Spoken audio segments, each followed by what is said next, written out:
በጣም ራሷን ስታጋልጥ ራሷን ጻድቅ ስታል የኔንም ጨምሪን ነጠላዋን እንዲይዛ የኔንም ጨምሪን ነው ሰጪ። በቃ አንቺ ንጹህ ነሽ፣ ንብረት አትፈልጊም እንድትባይ አይደል? የኢትዮጵያ ሕዝብ ይሄን ኢንተርቪው ሲያይ ወይኔ የኔ መልአክ ንብረት አያሳስባትም፣ ንብረት አትወድም፣ ገንዘብ አትወድም እንድትባይ። በጣም ገንዘብ ትወጃለሽ። በጣም ገንዘብ ስለምትወጂ በጣም መቤቴን ምን ችግር አለው? ምን ችግር አለው? የኔ አባት ኑሮልኝ ያለኝን ንብረት በሙሉ ሰጥቼው እንዶ ካለኝ G+3 ሰርቼለት ማለት ነው። ምን ነው አባቴ በኖረልኝ ልላችሁ ፈልጌ ነው።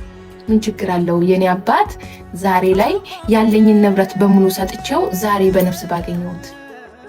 ልጅቱ እኔ በጣም ነው ትናንት ያሳዘነች። ምክንያቱም ሀቅ እያላት ሀቅ እንደሌላት እግረኛው ሚዲያ አፍሽን ዝጊ ሲላት ነበር ማለት ነው። በሁለተኛ ደረጃ ደግሞ ስደተኛ ሆናችሁ ለስደተኛ ወገናችሁ ቆሙ። ገባችሁ? ሰውየው ሀቅ እንደሌለው አውቃችሁ ይሄ ነው አሁን የሃይማኖት አባት ብላችሁ የምትይዙት።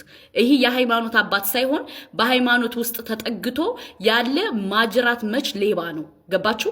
አሁንም ቢሆን ፍትህ ለይታችን። ሰላም ውድ ቤተሰቦች እንደምን አላችሁ? እንግዲህ እኔም በዚህ ሀሳብ ላይ ትንሽ የራሴን ሀሳብ ለመለገስ መጥቻለሁ ማለት ነው። አንዳንድ ቪዲዮዎች እንደተመለከታችሁት ሁሉም አባትዮ ላይ ነው ሲፎክርና ጀስ ያደረጋቸው የነበረው ምናልባት ከሂዊ ውጪ ማለት ነው።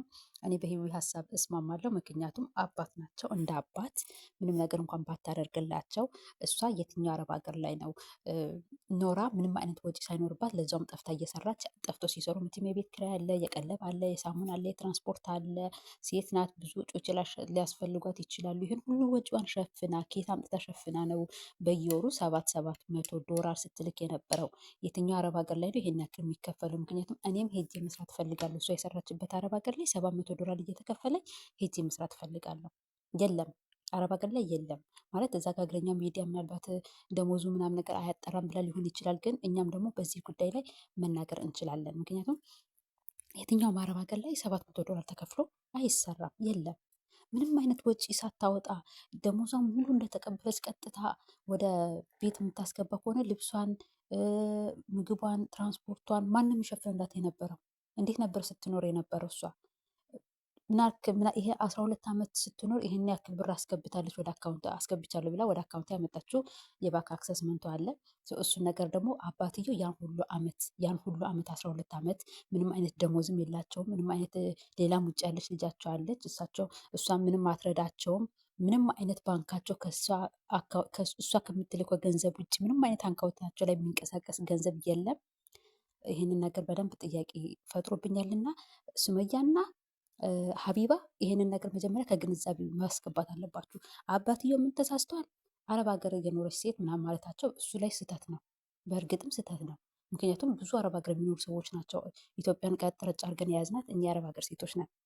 ግን በዚህ ልክ እሱ አረብ ሀገር ብቻ ስለኖረች ልትደገፍ፣ እሱ አረብ ሀገር ስለኖረች ብቻ ልናግዛትና ከጎኗ ልንቆም አይገባም። ከእውነት ትክክለኛ ሰዎች ከሆነ ከእውነት ጎን ልንቆም ግድ ይላል።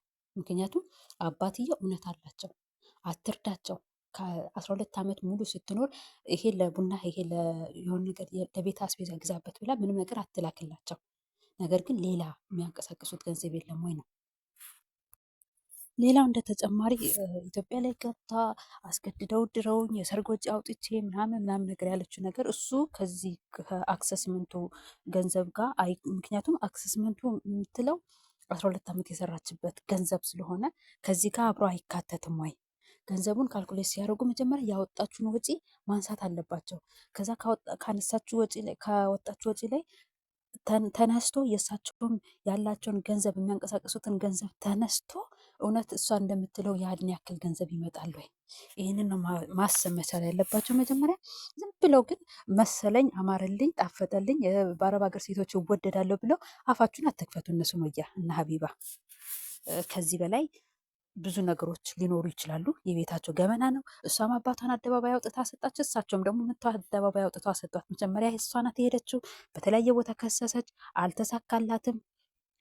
በተለያዩ መንገድ ሞከረች፣ አልተሳካላትም። እውነት የላትም። እውነት ስለሌላት ደግሞ እሰማለሁ የአረብ ሀገር ሴት ነኝ ብላ መጣች ሚዲያ ላይም በዚህ ልክ እሷን የምንልበት ምክንያት ምንም ነገር የለም። ትክክለኛ ሰዎች ከሆነ ለእውነት ለህሊናችን መቆም አለብን። ይሄ የኔ ሀሳብ ነው።